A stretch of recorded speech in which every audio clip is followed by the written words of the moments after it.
Hello everyone and welcome back to the 3T Path channel. My name is Giridhari, and today I want to tell you about spirituality in the workplace, the advantages of it, and how to integrate spirituality into the workplace.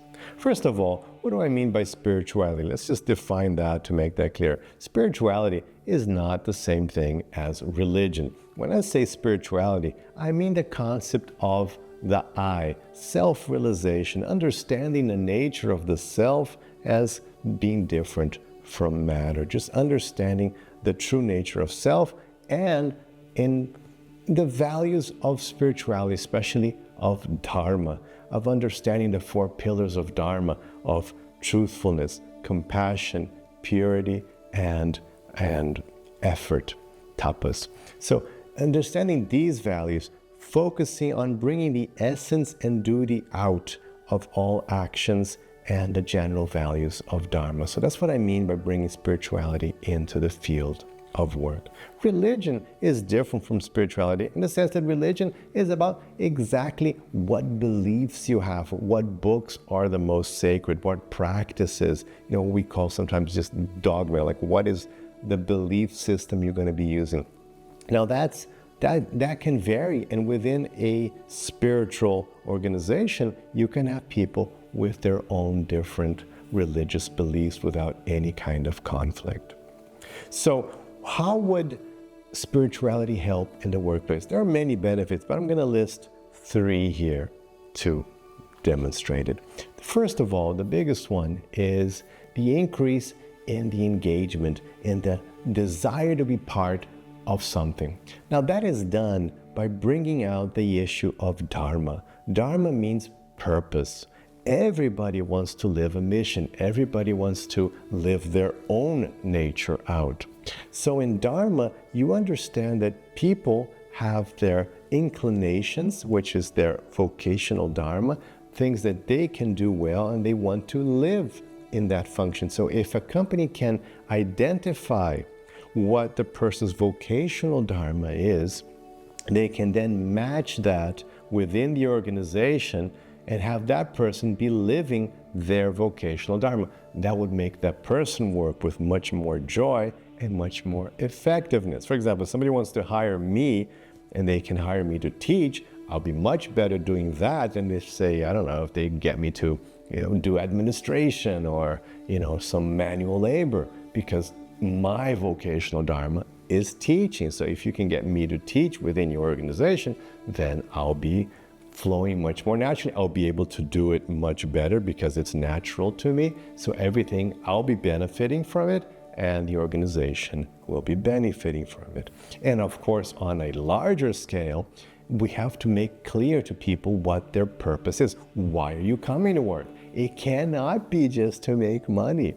People have to feel that they're doing that for a reason. No, I'm doing that because I believe in that purpose. It changes everything. If people just go there because of money, they're dragging their feet. They're hating the experience from Monday to Friday or to Saturday. They're hating it because there's no purpose to it. There's no real reason. The reason is like they're being forced to do it, not because they believe in what they're doing. There's no sense of essence and duty. There's no dharma. So when you bring dharma in, you just enliven people, because naturally we all want to live our purposes. Just do a mental exercise for yourself. It's like, okay, I have all the money in the world, just won one of those billion-dollar jackpots or something. You don't want to just sit around doing nothing. You don't want to just do tour. I'm just going to travel. You're going to get bored just being a tourist. I'm just going to play video games. You're going to get bored. You want to have a purpose. You want to do something that has meaning to you. You want meaning. You want a mission in life. So when an organization can convey that purpose, that mission, and then you can work and can get people who are interested in that mission, in that purpose, to go there and make that clear, their engagement goes through the roof. Their interest in being there is completely different. And the amount of effort they're going to put into it is going to be completely different from just being forced to do it because they need the money for it. So it's a very important point. Second point, it just makes the whole mood of the place better, because in spirituality, one of the pillars of dharma is compassion, and another big pillar of spirituality is the concept of we are all one.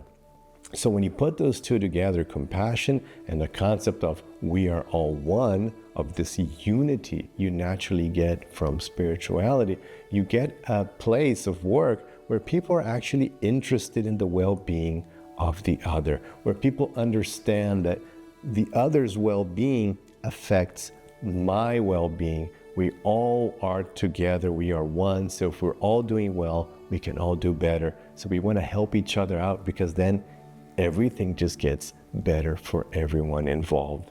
So these 2 points, compassion and the view of we are all one, makes working with spiritually minded people much better. 3, reduction of stress and burnout. Very big deal, very important. People are very stressed out, and there's lots of burnout going on in work. It's a very big topic all over the world, because what Bhagavad Gita teaches, what yoga teaches, spirituality teaches, is that you must bring your mind to the here and now. In my work, I call this the reality paradigm versus the fantasy paradigm. So the fantasy paradigm is when your mind is in the future, in the results. This is a big point Krishna emphasizes so many times in the Bhagavad Gita. Do not focus on the result, focus instead on your action. So be focused on your dharmic action, on action according to your nature, according to purpose. Focus on this only. And the result, well, we don't know what the result's going to be. You're going to be doing your best, and result will come. It'll be the best result possible because you're doing the best work you possibly can now. Well, you can't focus on the result. When we focus on the result is what we call in Bhagavad Gita, in the path of yoga, Rajaguna. You become a karmi. Those are the Sanskrit terms. Karmi is one who's focused on karma, on the action. And Rajaguna is full of anxiety and stress, thinking about hankering after things in the future.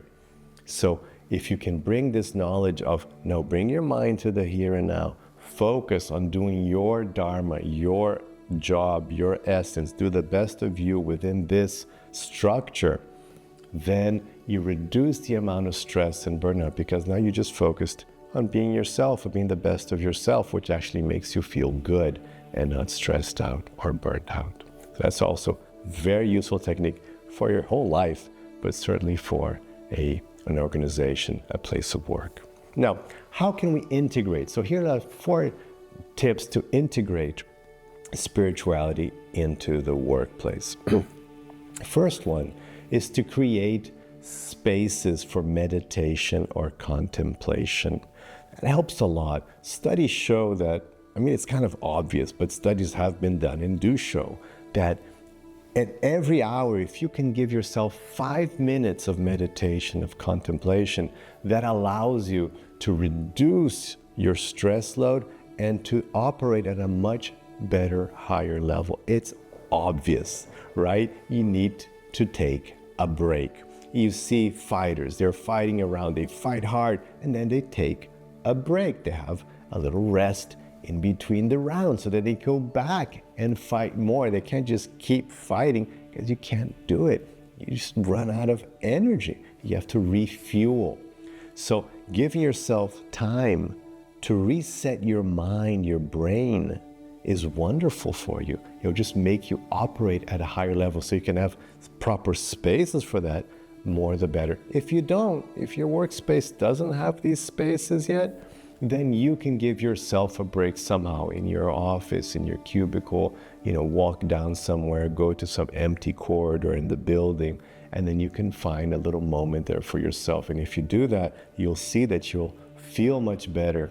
You'll be much more in control of yourself and much more effective in your work after having done that little reset. So that's a very useful, easy thing to do. Second thing is having mindfulness programs. Now, these have been around for a long time, and they actually really do work. They have been proven effective, and especially the adaptation of meditation courses that aren't just focused on meditation in the sense of being aware, for example, of your breathing, like a breathing meditation exercise or feeling meditation exercises. Those are good. But also learn how to be mindful of action. So, which is what I teach in the 3T path.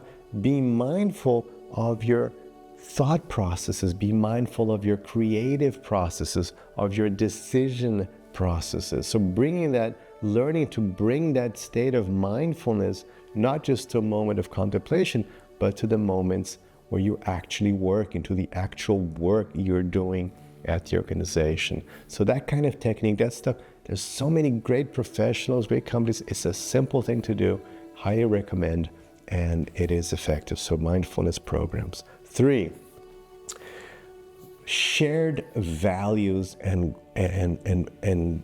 purposes, making that clear. Dharma, basically, is what I'm saying. You have to have this Dharma focus for the company and for the individual within that organization. What is the Dharma? What is the purpose of this organization? It has to have a very clear purpose. And of course, Dharma is always something positive, something good. So what's the Dharma of this company? Whatever.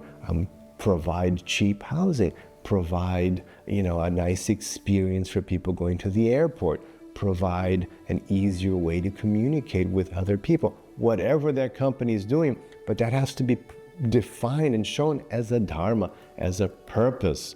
Because once you have that purpose, then you can go to the individual level of each person within the organization and say, what's your Dharma within this organization that has this Dharma? What is your Dharma within this greater Dharma? How are you helping? What is your mission? What is your purpose within this greater mission and purpose of the organization? And really try to work on that.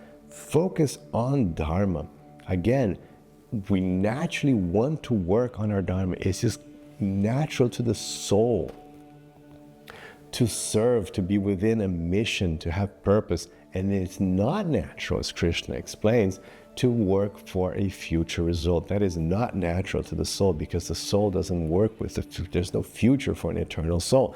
You always have the here and now. It's always eternally the here and now for the soul. So when you work with a artificial concept of time, of the future, that creates a dissonance with your true self. It creates anxiety and unhappiness. So if you can bring people to the here and now and focus on mission, on purpose, that makes life much better. So the company has this responsibility to convey, to define the purpose of the organization and of each individual unit of that organization, and then of each unit in that organization.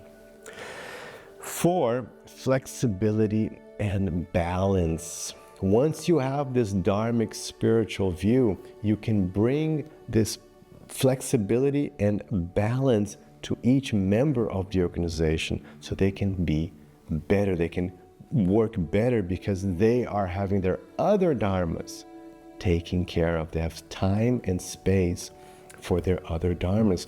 There's lots of research showing how, for example, 4-hour days are more effective. There are companies who have done the 4-hour day shift, and they're getting better results than when they were doing the 4-day weeks.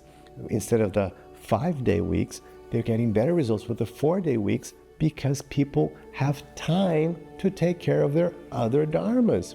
So you have a happier, more productive employee, because that employee had time to take care of his family, his health, his other dharmas.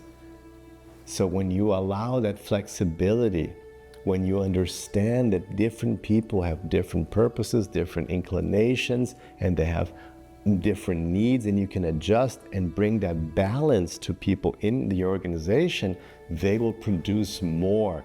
They will think better, they'll be more creative, and thus the end result is positive for the organization. Value the individuality that we get from spirituality. Spirituality understands that you are unique. The life you've had just in this incarnation is not like any other life. It can be similar, but only you have had those exact experiences you've had up to this moment. Only you've had them. And what to speak of all your previous lives. So that makes you completely individual. You're completely different from anybody else because you have lived a different path than other people have lived. So if I can adjust what you do in that sense, then it'll be much better for you and you'll be able to perform better for the organization as a whole. So that's it. Those are just some ideas of bringing spirituality to the workplace. I think this is going to be it already is a thing, but it's going to grow more and more, I believe, in the coming decades. People are going to understand just how useful and positive this is for everyone. And it's going to become more of a thing from here onwards. So I hope you understood. Let me leave you any comments if you've had this experience in your workspace.